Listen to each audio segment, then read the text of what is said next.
गरीब की हाय। मुंशी रामसेवक भौहें चढ़ाए हुए घर से निकले और बोले, इस जीने से तो मरना भला है। मृत्यु को प्रायः इस तरह के जितने निमंत्रण दिए जाते हैं, यदि वह सबको स्वीकार करती तो आज सारा संसार उजाड़ दिखाई देता। मुंशी रामसेवक चांदपुर गांव के एक बड़े रईस थे। रईसों के सभी गुण इनमें भरपूर थे। मानव चरित्र की दुर्बलताएं उनके जीवन का आधार थीं। वह नित्य मुंसिफी कचहरी के हाथे में एक नीम के पेड़ के नीचे कागजों का बस्ता खोल एक टूटी सी चौकी पर बैठे दिखाई देते थे। किसी ने कभी उन्हें किसी इजलास पर कानूनी बहस या मुकदमे की पैरवी करते नहीं देखा, परंतु उन्हें सब लोग मुख्तार साहब कहकर पुकारते थे। चाहे तूफान आए, पानी बरसे, ओले गिरे, पर मुख्तार साहब वहां से टस से मज न होते। जब वह कचहरी चलते तो देहातियों के झुंड उनके साथ हो लेते। चारों ओर से उन पर विश्वास और आदर की दृष्टि पड़ती। सब में प्रसिद्ध था कि उनकी जीभ पर सरस्वती विराजती हैं। इसे वकालत कहो या मुख्तारी, परंतु ये केवल कुल मर्यादा की प्रतिष्ठा का पालन था। आमदनी अधिक न होती थी। चांदी के सिक्कों की तो चर्चा ही क्या, कभी कभी तांबे के सिक्के भी निर्भय उनके पास आने से हिचकते थे। मुंशी जी की कानूनदानी में कोई संदेह न था, परंतु पास के बखेड़े ने उन्हें विवश कर दिया था। खैर, जो हो, उनका ये पेशा केवल प्रतिष्ठा पालन के निमित्त था, नहीं तो उनके निर्वाह का मुख्य साधन आसपास की अनाथ, पर खाने पीने में सुखी विधवाओं और भोले भाले किंतु धनी वृद्धों की श्रद्धा थी। विधवाएं अपना रुपया उनके यहाँ अमानत रखतीं। बूढ़े अपने कपूतों के डर से अपना धन उन्हें सौंप देते, पर रुपया एक बार उनकी मुट्ठी में जाकर फिर निकलना भूल जाता था। वह जरूरत पड़ने पर कभी कभी कर्ज ले लेते थे। भला, बिना कर्ज लिए किसी का काम चल सकता है। भोर को सांझ के करार पर रुपया लेते, पर वह सांझ कभी नहीं आती थी। सारांश, मुंशी जी कर्ज लेकर देना सीखे नहीं थे। यह उनकी कुल प्रथा थी। यही सब मामले बहुधा मुंशी जी के सुख चैन में विघ्न डालते थे। कानून और अदालत से तो उन्हें कोई डर न था। इस मैदान में उसका सामना करना पानी में मगर से लड़ना था। परंतु जब कोई दुष्ट उनसे भिड़ जाता, उनकी ईमानदारी पर संदेह करता और उनके मुंह पर बुरा भला कहने पर उतारू हो जाता, तब मुंशी जी के हृदय पर बड़ी चोट लगती। इस प्रकार की दुर्घटनाएं प्रायः होती थीं।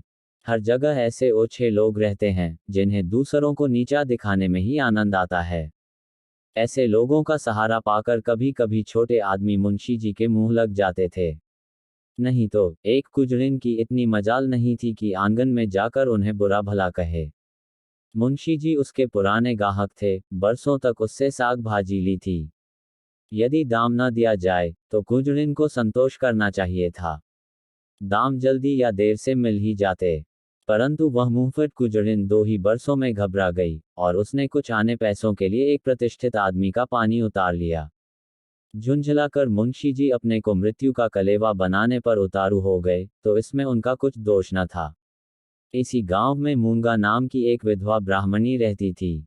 उसका पति ब्रह्मा की काली पलटन में हवलदार था और लड़ाई में वहीं मारा गया। सरकार की ओर से उसके अच्छे कामों के बदले मूंगा को 500 रुपये मिले थे। विधवा स्त्री, जमाना नाजुक था, बेचारी ने सब रुपये मुंशी रामसेवक को सौंप दिए, और महीने महीने थोड़ा थोड़ा उसमें से मानकर अपना निर्वाह करती रही। मुंशी जी ने ये कर्तव्य कई वर्ष तक तो बड़ी ईमानदारी के साथ पूरा किया, पर जब बूढ़ होने पर भी मूंगा नहीं मरी और मुंशी जी को यह चिंता हुई कि शायद उसमें से आधी रकम भी स्वर्ग यात्रा के लिए नहीं छोड़ना चाहती, तो एक दिन उन्होंने कहा, मूंगा, तुम्हें मरना है या नहीं? साफ साफ कह दो कि मैं अपने मरने की फिक्र करूं। उस दिन मूंगा की आंखें खुली, उसकी नींद टूटी, बोली, मेरा हिसाब कर दो। हिसाब का चिट्ठा तैयार था। अमानत में अब एक कौड़ी बाकी न थी। मूंगा ने बड़ी कड़ाई से मुंशी जी का हाथ पकड़कर कहा, अभी मेरे 250 रुपये तुमने दबा रखे हैं, मैं एक कौड़ी भी न छोड़ूंगी। परंतु अनाथों का क्रोध पटाखे की आवाज है, जिससे बच्चे डर जाते हैं और असर कुछ नहीं होता। अदालत में उसका कुछ जोर न था। न लिखा पड़ी थी, न हिसाब किताब। हाँ, पंचायत से कुछ आसरा था। पंचायत बैठी, कई गांव के लोग इकट्ठे हुए। मुंशी जी नियत और मामले के साफ थे, उन्हें पंचों का क्या डर। सभा में खड़े होकर पंचों से कहा, भाइयों, आप लोग सत्यनारायण और कुलीन हैं। मैं आप सब साहबों का दास हूं। आप सब साहबों की उदारता और कृपा से, दया और प्रेम से मेरा रोम रोम कृतज्ञ है, और आप लोग सोचते हैं कि इस अनाथिनी और विधवा स्त्री के रुपए हड़प कर गया हूं। पंचों ने एक स्वर से कहा, नहीं नहीं, आपसे ऐसा नहीं हो सकता। रामसेवक, यदि आप सब सज्जनों का विचार हो कि मैंने रुपये दबा लिए, तो मेरे लिए डूब मरने के सिवा और कोई उपाय नहीं। मैं धनाढ्य नहीं हूं, न मुझे उदार होने का घमंड है, पर अपनी कलम की कृपा से, आप लोगों की कृपा से किसी का मोहताज नहीं हूं। क्या मैं ऐसा ओछा हो जाऊंगा कि एक अनाथिनी के रुपए पचा लूं? पंचों ने एक स्वर से फिर कहा, नहीं नहीं, आपसे ऐसा नहीं हो सकता। मुंह देखकर टीका काढ़ा जाता है। पंचों ने मुंशी जी को छोड़ दिया। पंचायत उठ गई। मूंगा ने आह भरकर संतोष किया और मन में कहा, अच्छा अच्छा, यहाँ न मिला तो न सही, वहां कहाँ जाएगा। अब कोई मूंगा का डैक सुनने वाला और सहायक न था। दरिद्रता से जो कुछ डैक भोगने पड़ते हैं, वह सब उसे झेलने पड़े। वह शरीर से पुष्ट थी, चाहती तो परिश्रम कर सकती थी, पर जिस दिन पंचायत पूरी हुई, उसी दिन उसने काम न करने की कसम खा ली। अब उसे रात दिन रुपयों की रट लगी रहती। उठते बैठते, सोते जागते, उसे केवल एक काम था, और वह मुंशी रामसेवक का भला मनाना। अपने झोपड़े के दरवाजे पर बैठी हुई वह रात दिन उन्हें सच्चे मन से असीसा करती। बहुधा अपने असीस के वाक्यों में ऐसे कविता के वाक्य और उपमाओं का व्यवहार करती कि लोग सुनकर अचंभे में आ जाते। धीरे धीरे मूंगा पगली हो चली। नंगे सिर, नंगे शरीर, हाथ में एक कुल्हाड़ी लिए हुए सुनसान स्थानों में जा बैठती। झोपड़ी के बदले अब वह मरघट पर, नदी के किनारे खंडहरों में घूमती दिखाई देती। बिखरी हुई लंटें, लाल लाल आंखें, पागलों सा चेहरा, सूखे हुए हाथ पांव। उसका ये स्वरूप देखकर लोग डर जाते थे। अब कोई उसे हंसी में भी नहीं छेड़ता। यदि वह कभी गांव में निकल आती, तो स्त्रियां घरों के किवाड़ बंद कर लेतीं। पुरुष कतराकर इधर उधर से निकल जाते और बच्चे चीख मारकर भागते।